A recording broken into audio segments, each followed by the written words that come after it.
Good morning. I can't stop thinking.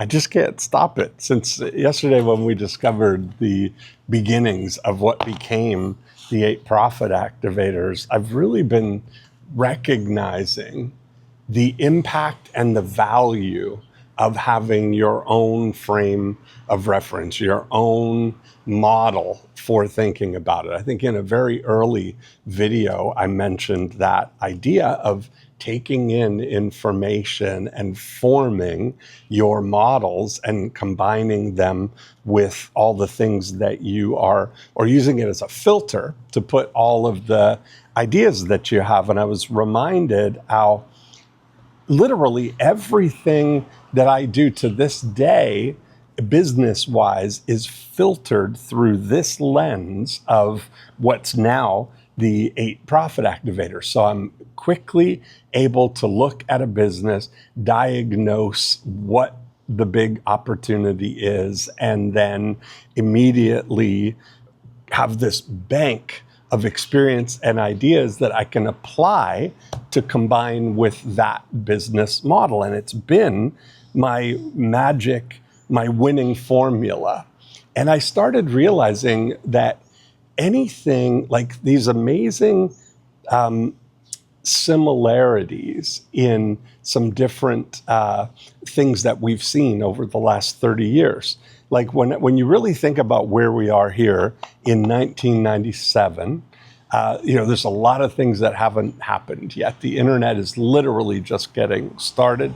And I'm fascinated by, once you figure out a chassis and execute on it, what's possible in an amazing amount of time. I think in the very first video that I did, I talked about Max Martin. And Max Martin is a gentleman who lives in Sweden, and on the list of people who've written the most #1 songs on the Billboard charts, that list goes Paul McCartney, Max Martin, John Lennon. And Max had his first top 10 Billboard hit in 1997.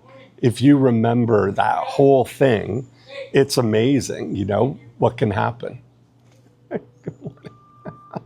If you think about what Max figured out in that time frame, was he figured out a chassis for making hit songs. And it's amazing to hear him describe it, because all of the songs that Max Martin creates follow this framework or formula that he has. And he's applied it to all the different artists that he's worked with, and had the most prolific songwriting and production catalog ever, all the way from Backstreet Boys was one of the first #1s that he had, Britney Spears, NSYNC, Pink, Katy Perry, all of those. And if you listen closely to Max Martin's songs, they follow a very simple formula. The first 6 seconds is really all about there's a unique, distinct sound that you can, I call it the ooh, turn it up moment, that you can imagine these teenage girls waiting for their favorite song to come on the radio, and the first 6 seconds comes and they're, oh, turn it up. And then the first verse is all a singsongy, very easy to follow along with in 1 octave verse that sounds like you're singing, very easy to sing along with. And then within 35 seconds, it gets to this chest voice anthemic chorus. And that chassis is so reliable that he's played that or applied that to so many songs. And if you go down that rabbit hole, it's amazing to see. And so I look at this same thing is, if I'm applying the same chassis to any business, I've created a chassis to create hit songs or to create hit business ideas. If I take this same thing, I've been talking a lot about the 7 categories where people spend money. If their home, their auto, their money, their food, their health, their kids, and them, that's really a durable kind of idea of this is where all the money happens. And I think about a company like Wayfair.com, where what Wayfair had was they figured out a formula and a chassis to make individual, super focused e-com brands that sold a very specific thing. All bar stools or grandfather clocks or ottomans or speaker racks. And they applied that formula, that framework that they had figured out to create 270 individual e-commerce brands before they bundled them all together and it became Wayfair.com. And so I think that what I've discovered as going through these journals is the formula for creating your own ideas as close as it comes. There's a couple of different approaches to this. My friend Chad Jenkins talks, he's got a formula he calls IC3, which is 3 C's, where your whole idea is to collect information, collect input, go read books, watch things, pay attention, watch what's happening in culture, expose yourself to new ideas. That's the first, collect. Then combine them with the things that you already know or run them through your framework. That's the most durable. If you've got a reliable set of heuristics that you can run your ideas through, you run them through that filter. And then the third C is create. So you're collecting, you're combining, and you're creating. There's no mystery to how to be creative. It's not that you are a creative person, there's a creative formula. And if you do the steps, if you focus your thinking in a way of running it through, even that is a mental model. Collect, combine, create.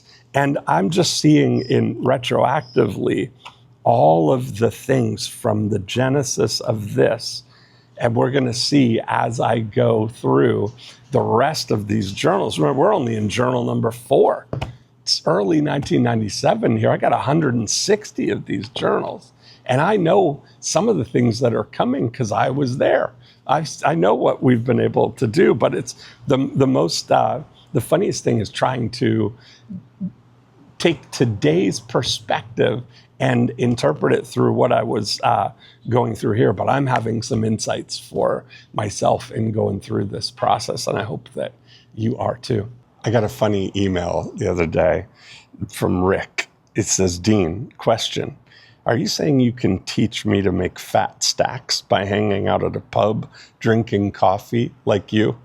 And I laughed to myself because I was thinking, yes, I can do that. That's what I do. Is the funny thing, what I really realized is that every idea that I've had, every dollar that I've made over the last 30 years has gone through my brain, through my pen, onto a piece of paper in my journal before it went out into the real world. And if I can turn people onto that activity as a driver for what to do, what to think about, what to ask yourself to draw out, what the next most valuable action is for you, and how to find the most profitable things that you can install in your business, I'm all for it. So this Friday at 1 p.m., I'm going to do, for the first time, a 50-minute profit finder workshop. And you're going to join me live on Zoom, and we're going to go through a 50-minute exercise. Bring your pen, bring a notebook or piece of paper, and I'm going to guide you through a thinking process that will help you identify where the lowest hanging fruit is in your business, and maybe some fruit that you didn't even know was there, but I'm going to show you where to look for it. So it's free. It's for you. It's Friday at 1 p.m. this Friday. Just watch, go to, what did we call the website, Josh? 50-minute profit finder. Just go to 50minuteprofitfinder.com and I'll get you all the details, and hopefully you can join us then Friday, 1 p.m.